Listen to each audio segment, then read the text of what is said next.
Hey everyone! So I have now made almost 300 masks. I haven't really been keeping close track, but that's about it. And I thought I would do a little video with some tips and tricks I have evolved for how to do it quickly and efficiently. So first off, this is my pattern piece. It's a cardboard template that I made. Here's the shape of it. You see this is the part that goes up around your nose, and then this goes below the chin. I got this from the pattern that I bought. I did modify it a little bit. The part under their chin was a little loose, I thought, so I just trimmed it a bit. So I used this. I cut out pieces. I often do them in batches. So I've got two pieces here. I've got my muslin liner, and then I've got my exterior fabric. Now you'll notice that what I've done, they're seamed along here, and I do those generally in big batches. Like these, the lining pieces especially, I'll cut, dozens and dozens, and then I'll seam them all. And then I pink it around the edge, leaving a little bit here on each side so there's something for the seam allowance so that it can be sewn flat. And the same treatment on the pattern piece. So the first step is to press open just the end parts with the seam allowances so that, because I've trimmed the seam allowance on most of it with my pinking shears. So this is going to be pressed open so that it can lay nice and flat and be sewn together. So how I do that is you just press it open like that. Put it down on the ironing board. Just give it a little press and it'll just lay flat like that. Do that again on both sides.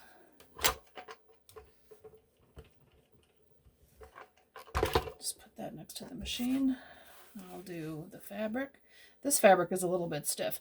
I enjoy buying like big lots on eBay of really cheap, because people will sell they'll tell you like 3 pounds of fabric, and it'll be just random bits and random bobs and random pieces of fabric, and it's usually like, oh, $20 for 3 pounds of fabric. And I really like kind of having one-off masks.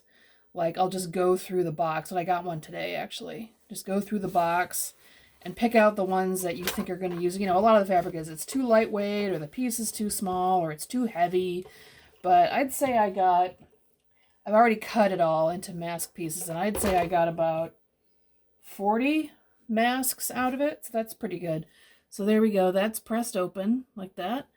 And I'm going to move the camera to my sewing machine, and I'm just going to pause this for a second.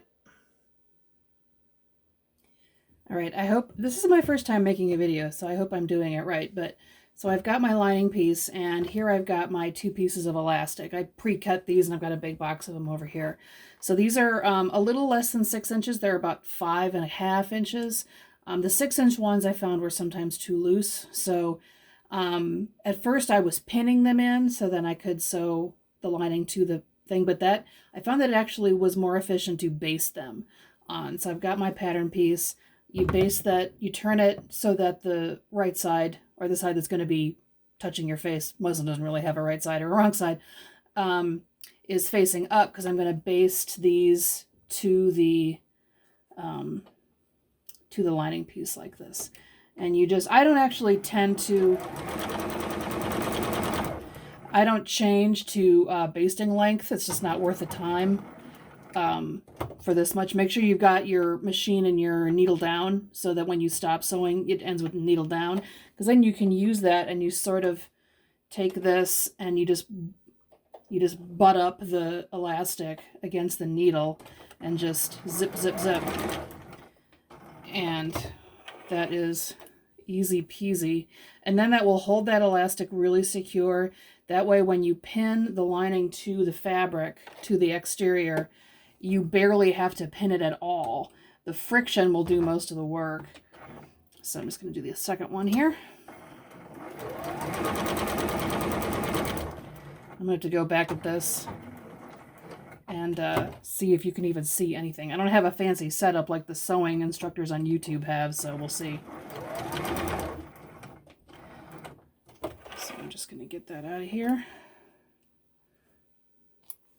All right. I'm going to move the camera again, so I'll be right back. All right, so now I've got my 2 pieces. I've got my elastic loops sewn on, and I'm going to pin them together. So what I do is I take my lining piece, I'm going to invert it so that the exterior or the part that's going to be against your face is out, because you're going to want to do right sides together with that. So now I'm just going to take my exterior fabric piece, match those seams like this. See, I've got my seams nicely matched up. And now I pin it on the seams, and I kind of pin it going across the seam like that, so that it goes across. Because if you pin it parallel to the seam, it can shift a little bit side to side, but if you pin it crossways like that, it'll be nice and secure. Now I'm going to go to the other side of the seam, other side of the center seam here, and pin that. And you can just kind of tuck that up in there so that it feels like an inside out mask, which is what it is. So we're going to align those seams. And again, we're going for speed and not perfection here. So this is pretty forgiving. If your seams are off by a little bit, it's not a big deal at all. Okay, now you can actually just sew it like this with just these two pins, but I do like to put one pin on each end just to keep the end pieces from shifting. So there's my end of it, and there is the elastic loops. And I'm just going to pin those just so they don't move around. And that's all you need is 4 pins. And you really, honestly, you only need 2. Like if you're pretty good at holding tension in your hands, then you really just need the 2 at the seams to hold it square. And you can just, you know, put this under your machine and start sewing. So we're going to do that next. All right, here we are. I like to start on the end because you need to leave a hole in the, you're going to seam all the way around this, but you need to leave a hole to turn it right side out. So I like to start right at one of the 2, the elastic loop is right here. You can feel it with your finger below. The elastic loop is right there. So I like to start just past the elastic loop, and I'm going to sew here, back tack over the loop, and then keep going around and go all the way around, and then sew on the other side, over the loop, back tack, and then that's done. So let's do that right now. And again, make sure you're in needle down so that you can turn it efficiently.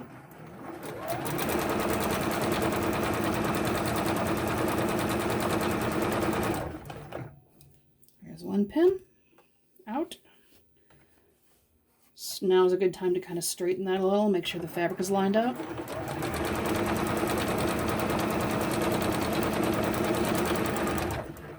Okay, now we're at the other end. So if you want to double sew over the elastic loops, you can. I don't really think that's necessary because you're already going to sew over them twice. You're sewing them in right now. They're already basted in. And then when you turn it, you're going to top stitch. So that's sewing it in again. So these elastic loops are pretty well secure.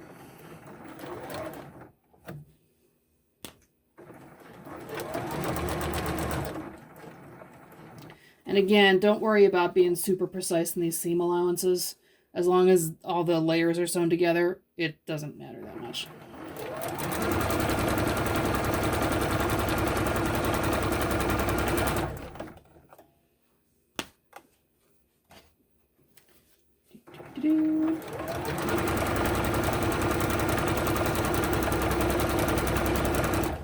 All right, we're back to the beginning now. I do like to do a little check here to see if the elastic loop is kind of straight. I mean, you want it when it's sewn into, you don't want it to kind of be at a cockeyed angle. It's not that huge of a deal, but I do shift it in, and now we're gonna, and there we go. That is sewn together. Clip that off. All right, one moment. All right, so we've got our sewn together mask here. It is sewn. I'm going to clip the corners. That's important, so you can get a nice neat corner when you turn it. Be sure not to clip your seam line. Get rid of those little bits. All right, now you need to find your hole and get your finger all the way down in there. You need to make sure you grab some fabric from all the way at the other end so that it pulls through cleanly. And these pull through pretty easy. You don't need a very big hole, just the space between those the space between those elastic loops is more than enough. So we've got that. Okay, now that's right side out. Now we've got to smooth it out, and a lot of people have those cute little turner things. I use a knitting needle because a turner wouldn't be able to get all the way down to the end of this, because we're going to have to go in all the way through, and then we're going to... Now you got to be careful because it's real easy to poke your knitting needle out of the corner here. So just sort of smooth the seam out. Get your corner nice and square. There, that one looks good. And now we're going to do the other one. That's right by the hole. Oh, that one worked great. This fabric is a little stiff, so that kind of makes it easier. Sometimes the looser, softer fabrics tend to bunch up more. So now we've got to get this hole squared away. So all you need to do for that is just kind of grab this, fold it with your fingers, stretch it, and there you go. Flip it onto the ironing board. Zip, zip, zap that with your iron. And it's ready to go. Now this is the annoying part. This is the only annoying part. Now you've got to roll all the seams so you can press them so you can top stitch. So what you're going to do is just use your fingers. And again, these do not have to be perfect, like at all.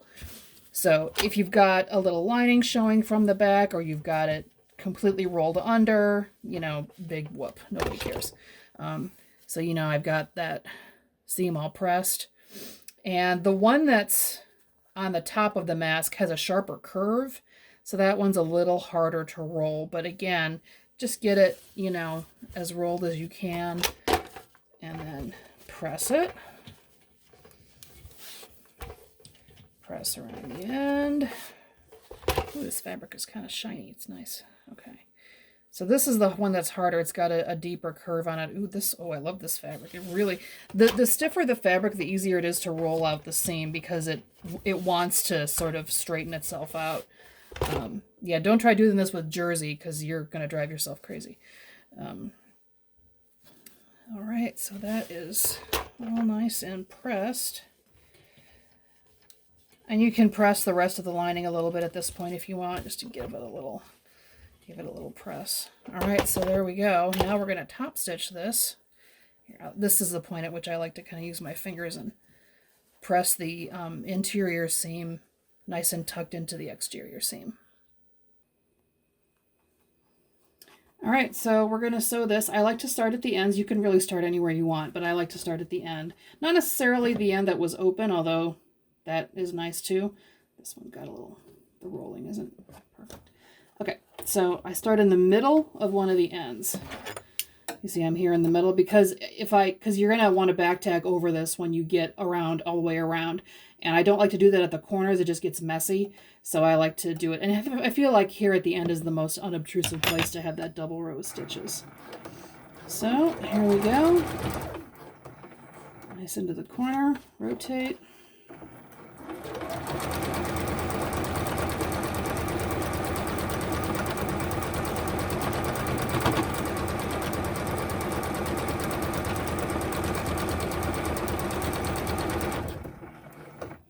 I like to try and get as close to the ends as possible.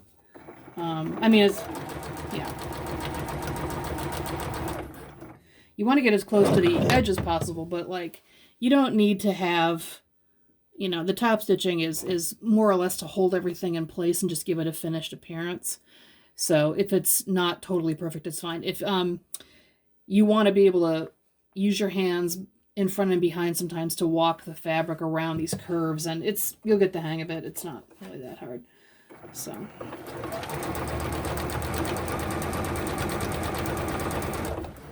here right now I'm just going to pause and roll this under again a little bit. Right at the seams is where it's the hardest.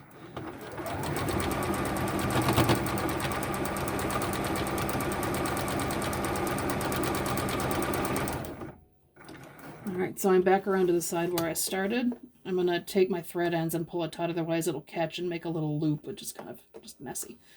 So I'm just going to sew that in. I'm going to back tack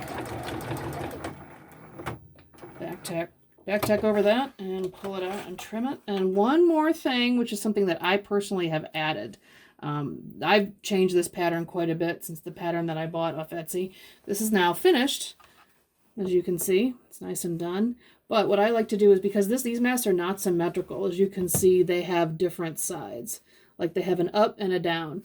This is the part that goes over your nose, and you can see it's a little sharper, but it's not super obvious. So I actually put a little line of embroidery at the top. It's this little flower pattern that my machine has. I just picked it because it seemed like it would be easy to start and stop.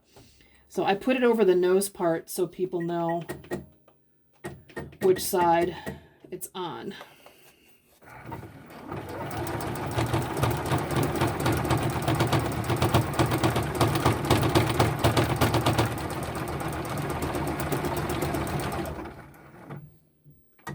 It's only through practice that I've gotten good at knowing exactly when to let up on the pedal so it doesn't like keep stitching past where I want it to.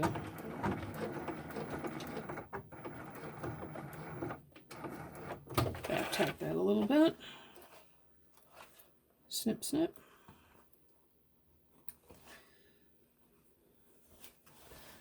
And there's that